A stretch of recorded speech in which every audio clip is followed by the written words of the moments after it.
Our guest today on the bridge is native Michigan son, Jason Singer, who performs as Michigander. Thanks so much for taking the time and joining us today. Of course, John. Thanks for having me. And of course, this is a virtual in studio. We've got members that are joining us on the Zoom call as well. So thanks to all of the people who support the radio station as well. You named your band, your entity, your recording career Michigander because of love of where you are from. Yeah. It doesn't just stop with the name. You've got a Michigan tattoo as well. Whoa, I do. Thanks for noticing that. Yeah. And, you know, it's like, I thought it was interesting. It's not just about one town. It's sort of like you've lived in Grand Rapids, Saginaw, Kalamazoo, and of course, Midland, which you named your first EP after. Yeah. Nail right on the head for all of that stuff. I really love this state a lot, and it's very important to who I am and probably the music that I make too. You know, the thing that I thought was also interesting was that, I think a lot of musicians have that moment where something makes the idea of doing what you're doing seem possible. And for you, it was a Michigan band. It was an old worn out bootleg VHS of the White Stripes. Yeah, that's true. My friends I used to go to my friend's house, and their older brother brought home some like VHSs of the White Stripes playing some shows, and one was at the Magic Stick in Detroit. So that was early 2000s. And I remember watching that and being like, they're from here? They're not from New York or Los Angeles or somewhere. They're from Michigan, huh?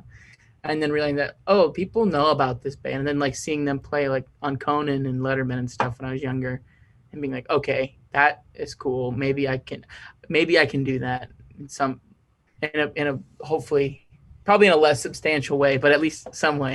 Yeah. Yeah. It seemed like maybe part of that was the White Stripes and part of it was the crowd reaction on that tape to the White Stripes. Oh, definitely. Yeah, definitely.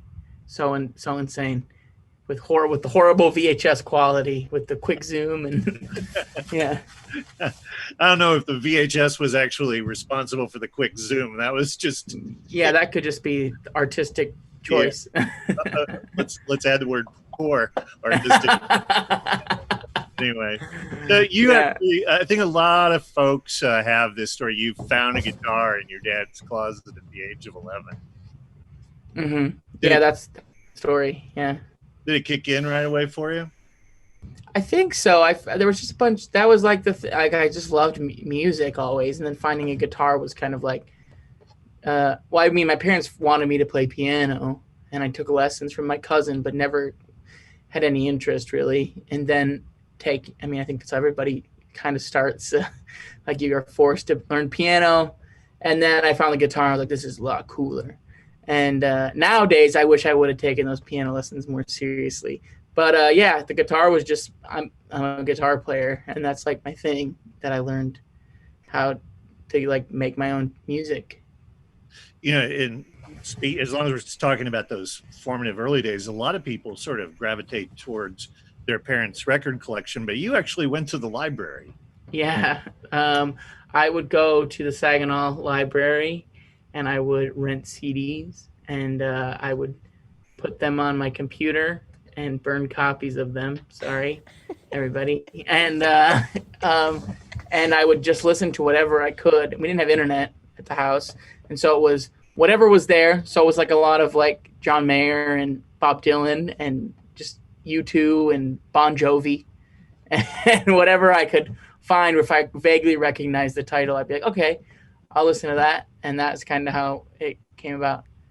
One of the things I think is so interesting is that it's really, I believe that you can read a book by its cover. And I think that anybody who is watching this video now already has you completely pegged as a totally nice guy, just a really nice guy. But you have a competitive streak, and you would go to church and you'd watch a guy play a guitar. You went to the coffee shops on Wednesday night, saw some guys there playing guitar, and it was like, okay, I need to be better than these people. Yeah. that's still how I am in a way. But now I feel like I'm not on the bottom rung trying to reach for something. I feel like a little more. I feel like a little. I understand. I still feel this way where it's like I hope to be there. I think everybody feels this way. I hope to be like where that band is in a year. I hope to be where that band is in 5 years and stuff. And so it's always been like that for me. It's like, how do I get there? And I don't think I'll ever be content with where I'm at. So I'm assuming that you've passed the guy in the church and you've passed the guys at the coffee shop. Who's in your crosshairs? The Edge. And, yeah. Choice. Yeah. No, but no, I don't have anybody in my crosshairs right now, but everyone needs to be on the lookout. No, I'm just, I don't know. I'm just always like, now it's more of like, how do I get from this many people at my shows to this many people at my shows, and it's that kind of thing, is how do I get more people to care about the music and that I care about so much. But I've also kind of gotten to the point where every time we do anything, I'm just shocked that anyone is there. We could play in Eureka Springs, Arkansas to two people. And I would still, after the show, be like, I'm in Arkansas and playing music. And that's a real story from not too long ago. But like every time and like driving in the van after a show, and it was maybe a horrible show where nobody came and like nobody was into it and the guitar was out of tune and everything. And after the show, I'll be like, wow, I cannot believe I'm doing this, because it was always what I wanted to do, play music with my friends and be in a van. And it's pretty cool. Well, we are really glad that you have been doing it. We're really glad to have you today. Jason Singer, who is Michigander, we'd love to hear a song if we could. Yeah, totally. I'm going to play my song that I put out last year that kind of changed a lot of things for me. It's called Misery, and I'll play that for you now. I was hung up on a dream. Being comfortable was not meant for me. But when you walked into the room, I knew that all my plans were doomed. You started talking to me. So tell me what you're thinking, 'cause I think I feel the same as you. Ooh, ooh, ooh, ooh. She got my knees shaking. Take my heart and break it in two. Ooh, ooh, ooh. Didn't want to let you go. Well, I couldn't find a heart, I couldn't find a home. But if you think I'm misery, then baby, you're the company that never leaves me alone. No. Tell me what you're thinking, so I think I feel the same as you. Ooh, ooh, ooh, ooh. You got my knees shaking, so take my heart and break it in two. Ooh, ooh, ooh, ooh. I'm trying to stay awake till I fall asleep.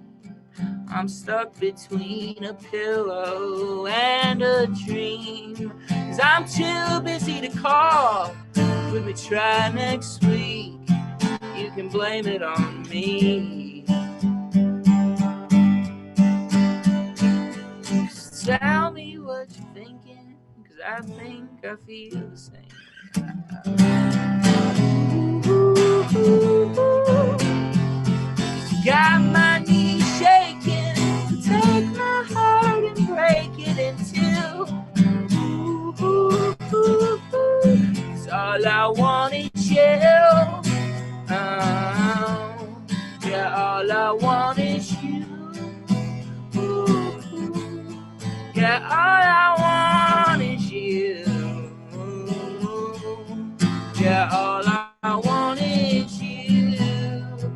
Ooh. Yeah, all I want is you.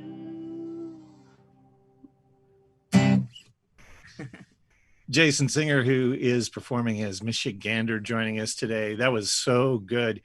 Misery, we talked about that first EP, Midland, and of course, Misery from just a couple of years ago. And where do we go from here? And we're awaiting that next EP. We have a couple of songs from it, but hopefully we'll get some more new music from Michigander before too terribly long. So you were playing the guitar, but I got the sense that you got a little bit more serious about it once you got to high school. Yeah, and mostly because I was horrified of like what I was going to do with my life. And everybody was doing these college tours, and I was going with my friends to these cities, and they were saying like, I'm going to college, here's where I'm going to live. And I was like, cool. I hate school, and I hate going to school, and all I care about is getting home listening to Death Cab again. And so I would just do music, and I went and I just would go to the bars on the weekends in high school and play cover sets and hopefully try to make some cash. And so I could justify the fact that I didn't have a real job. And at that time, I probably didn't have a real job. But yeah, I definitely took it a lot more seriously in high school after being afraid of not being able to do anything. So you talked about being horrified about like what you're going to do with life. But that's not the only thing that you were horrified about. Initially, you just considered yourself to be a guitar player, and you just did not want to sing. No, I didn't want to sing at all. I was like afraid of people hearing my voice, I think, for so long, and kind of very, very shy about it. And then there's a song by Fleet Foxes called Helplessness Blues. And it says, and I was always complaining about everything. So and I bought the CD at Target. I was like, I heard this Fleet Foxes band. I'm going to go buy the CD. And the line says, what good is it to have helplessness blues? Why should I wait for anyone else? And that song definitely was like a switch flipped in my head. And I was like, if I want to do this, I can't wait on anybody. I have to do it for myself. And I'm so glad I did. I'm so glad I just went for it. So, and I think that this is another really sort of interesting part of you, because here you are, you don't really feel good about singing. You're horrified about singing. You start doing these cover gigs at bars, and you don't even tell your friends that you're doing it, right? No, yeah, right, yeah. But in pretty short order, you are trying to figure out how to sell tickets, and you're marketing yourself, and you're not waiting on others. You reached out to World Cafe and you got them to play one of your songs. Even recently, you reached out to the Bernie Sanders campaign. Was it Twitter or Instagram? Yeah, I just tweeted. Yeah. Yeah, you got the chance to open for a Bernie Sanders rally. Yeah. You know, there's a little bit of sort of a I guess maybe reticence, but perseverance, and I don't know how to describe it. Yeah, I mean, I guess I've always thought the worst thing anybody can say is no, but there's a worse thing than that, and I always think they can always think poorly of you, but I don't care anymore. Like, I was just like, I got to do this. I have to try something. I mean, that's even how I came with like my management. I was emailing like the C3 company in like 2016 asking them to play Lollapalooza, which is, I had one song out and it was like not that good. And so like that like, I don't know, I just always thought the worst thing people could say is no, and so might as well take a shot at it. You know, that's just such great advice for anybody that's listening too. So, you know, you had some success with Midland, and I believe that it was a track off of Midland that got played on World Cafe. Correct me if I'm wrong. Correct. Yep, you're right. Mm-hmm. And so, you know, that had to feel like success. So, you know, you come in with maybe a little bit greater intent for the new EP. But even while you were working on the EP, you in the back of your head, you're sort of thinking, well, you know, I'm going to really take a run here, but this is probably it. This is probably the swan song. You were ready to quit. Yeah, definitely. Like 2019, I had finished recording Where Do We Go From Here, and I knew that the songs were good, and I knew that what I was working on was something that like different, and for me at least. And I was ready to like throw in the towel. I was sick of doing everything myself, and I felt like I was, since like for like 4 years, I was just emailing people saying, hey, do you want to work with me? I need management. I'm trying to build a team. And like nothing was sticking. Like there was a lot of really close things. And there was always these moments where you're like, oh, but there was always like little wins, you know, like the World Cafe thing. Like when that happened, I was sitting, like I tweeted them and they emailed me and they said, we'd love to play the song. And I remember like, that's insane. Like I literally just was sitting in the car and I was like listening to my local NPR station. Like I always did every night, listening to World Cafe. And I remember just like bawling my eyes out, being like, oh my gosh, that is on the radio. That is so cool. And it's not just the local station. It's like a nationally syndicated program that I've loved, that I always loved. And to hear it, like, it was so cool. Yeah. But, yeah, I wanted to quit. I just felt like I I'd reached a ceiling of what I could do on my own. And, it was stressful, and I was getting older, and I really needed to make some more money because I wanted to be able to support myself. And so I was like, let's go to South by. And if we get something cool, let's just throw it all in. If not, then I'll just release this thing on my own, and we'll do one last hurrah and see where it goes. But yeah, I was close to quitting. Definitely. So that initial phone call that you put into, or however you reached out to them, to C3 about trying to get on Lollapalooza, that's the people that end up taking you on. Right. Yeah. Which is the crazy part. It sounds like something some writer wrote, but that is the real thing. Yeah. So after they come on, all of a sudden it's like, I'm imagining that you still don't have, you're probably not just rolling in cash still, but you have help, which is such a good thing. Definitely. Like it was always just me doing it myself, booking my own shows, doing everything. And then all of a sudden, like, oh, I have an agent now. I have a publicist now. I have a label, which was honestly the biggest thing ever, because I was crowdfunding every record I made. And I was so sick. It's so hard to ask. I'm sure as you working in radio, you know, it's hard to ask people for money. It's hard, especially like all the time. And like, but if people care about the art and they care about what you're doing, people always come around to do it. And people were always coming through on it for us. And I was so like fortunate for that. But having a label was like changing, having like having like a little bit of money to be like, okay, I don't need to worry. Don't have to work at the coffee shop anymore. So just like those kind of things, were just huge. Like I'm by no means wealthy. People sometimes assume that you're on the radio or something and you're just rolling in it, like you said, but that is not the case. But I am just very fortunate to be doing like what I love for a job, and I'll never take it for granted ever. Yeah. Yes, somewhere around a decade ago or so, you went to your first show, and it was Pete Yorn opening up for Coldplay. Yeah. And one of the things that's so great about having management and a label and all of that is the opportunities it provides. So literally the first thing that you saw at a live show was Pete Yorn, and now you're opening for him. Yeah, and he gave me a hug and he said, "I'm so glad you're here." And I said, "Oh my gosh, you were the first real show I ever went to." And that was weird.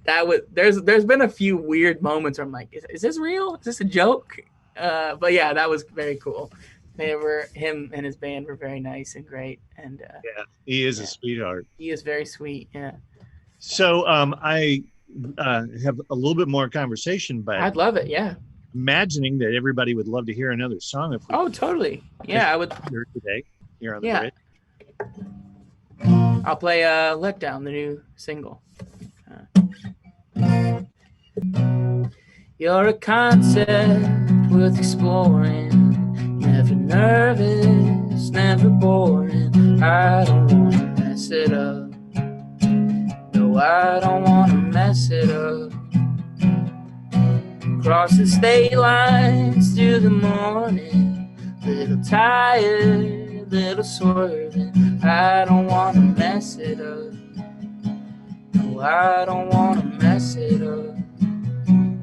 But I got high hopes, I got high hopes, but they let me down. They usually let me down. Well, I feel like I've known you, even though I've only met you. I don't want to mess it up. I'm probably gonna mess it up. Well, you're walking down the stairs on a Wednesday night. Sure, it's kind of cold, but it feels alright, 'cause I got you in the front seat, and you keep on looking at me. But I got high hopes, I got high hopes, but they let me down. They usually let me down. But I got high hopes, I got high hopes, but they let me down. Oh, they usually let me down, yeah. 'Cause love, yeah, love, yeah, love. Oh, we'll find you when it's ready. Yeah, love, yeah, love, yeah, love. Oh, I'll find you when it's ready. 'Cause I got high hopes, I got high hopes, but they let me down. They usually let me down. Jason Singer, Michigander, this afternoon on the bridge. That's just a great, great, great song. And is that going to be on the next EP? Yeah, it will be. Yeah. Good, good. So the year 2020, everybody's got a a sad story, but man, yours is pretty tough. Yeah. You'd started to have some success with Misery, the song in that EP that you played for us earlier. And so everything's lining up for 2020. You've got new music that's just about done. Mm-hmm. You've got a tour lined up. You've got festival dates lined up. And it's all the stuff that you have wanted to have happen since you saw that White Stripes VHS tape when you were a kid. Yeah. And then COVID hits. Then COVID. Yeah. Sucks. You described all of those things as being like bucket list experiences, and then all of a sudden you don't have those experiences. You just got the bucket. So what did you fill it up with? At first I was like, I'm going to be so productive. I'm going to do everything. Well, to back up, the craziest part is in January, I was like, I need to go on a little getaway because this year's going to be really busy. So I'm going to take a vacation and see some friends I don't get to see. And I went to Nashville for like a week and a half and like just hung out. And then a few weeks later, like, hey, there's this sickness going around. And you're like, it's nothing. Yeah. I'm like, festival season is until the summer. And then obviously everything happened, and very unfortunate. But so I was really down for a while, but I continued to work on the EP, which I never really had this much. I mean, the EP was supposed to come out in June, and then we're like, let's put it in the fall, and now we're like, let's wait till next year. So I got to have a lot more time with it and work on the songs even more, which is crazy to think that if I didn't have this time, these songs that'll come out soon they would never have been as good as what they are now. There was a lot of that work, obviously, that happened remotely. Yeah, a good amount of things like I really got into like programming and using samples and like making my own samples and learning synths and all this stuff a lot more.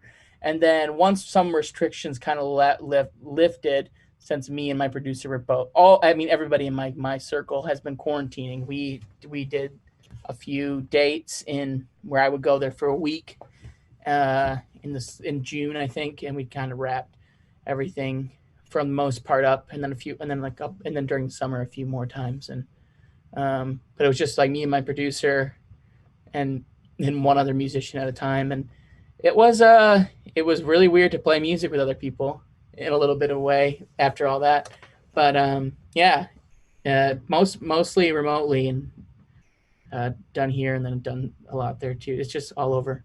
Yeah. Yeah, you mentioned what sampling, sequencing, but there are also, a lot of guitar solos. Yeah. Supposedly, right? Yeah, there are too many guitars on the new songs. I've always really gravitated towards like arena rock, like bands like Oasis and like U2 and Coldplay and the Stones and like that kind of stuff. And something about being in a stadium or an arena with like 20 to 100,000 other people is, I'm sure, I don't know if you've ever experienced, I'm sure you have, but like those moments are like you're on the floor of a Michigan State University and like Bono is like 10 feet away from you and you're like, what? And there's like 100,000 people singing like Streets, and you're like, how, like that's the most religious spiritual moment I've ever experienced in my life. Experiencing something like that. So I don't know, I've always wanted, like, I'm definitely not playing arenas, but the music I make would sound good there. But someday, yeah, maybe, hopefully that'd be cool. Maybe opening for somebody, that'd be neat. Well, guitars are your thing. So, I mentioned the guitars, but you're kind of doing arena level production on this EP, from what I can understand. Because there are horns, there are strings, you got female backup vocals. You're just it all. Yeah, it was the first time using strings, and I have a friend in Nashville who was always like, if you ever need anything, I'd love to do it. And then my roommate has been playing horns on my music since literally the first song. And so having just massive orchestration and then adding in like 10 guitars, it's kind of the Oasis Be Here Now, too loud of an album. I think that was their third record. So this is my third EP. And so it's in this, I guess it's a natural progression for musicians maybe, but it's very loud in some point. But also it also has some of the most like programmed stuff I've ever done too. I think the first song that we'll put out next year is pretty different than anything I've put out. But I think it's still Michigander. Yeah. For a bad 2020 and feeling like you didn't do very much, you did drive-in shows, you did live streams, you've done covers on SoundCloud, you cut a video for Let Down, which I highly recommend. It's totally cool and also really funny as well, and written some songs too. So, good work, staying busy. Thanks, Jon. And we're really, really, really looking forward to the EP in the coming year. Man, so thank you so much for joining us today. Thank you. Check out Let Down, and I guess the digital version of a B-side would be the accompanying song 48. Yeah, that was the goal. Yeah, so both those are out right now. Again, want to thank our guest today, Jason Singer, Michigander, here on the bridge. Thanks, buddy. Yeah, thank you so much for having me, and thanks for caring. Yeah.